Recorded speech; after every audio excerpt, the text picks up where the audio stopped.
पहिल्या व्लॉगमध्ये तर ऊन पडलेलं, पण पुढं गेल्यावर खूप आभाळ दिसत होतं, खूप पावसाचं वातावरण झालं होतं. त्यानंतर आम्ही अनेक पुढं गेलो. तिथून हायवे खूप जवळ होता. हायवेला लागलो.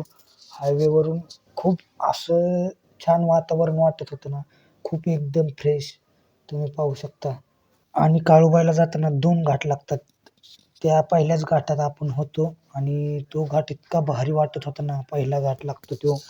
तुम्ही पहा व्ह्यू तिथलं किती किती भारी वाटतंय. इतकं भारी वाटत होतं ना, खूप ही छान वाटत होतं. गोट्याबावला काय एक छोटासा धबधबा दिसला, तिथे थांबवलं. गोट्याबाऊ म्हणला एक फोटो काढते धबधब्यापाशी.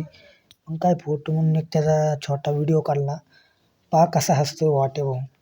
खूप परत तिथून निघालो. आता आपल्याला दुसऱ्या घाटात जायचं होतं. तर हा पार्ट आवडला असेल तर नक्की लाईक करा आणि सपोर्ट करा भावांनो. धन्यवाद. तिसरा पार्ट लवकरच भावांनो येईल. धन्यवाद.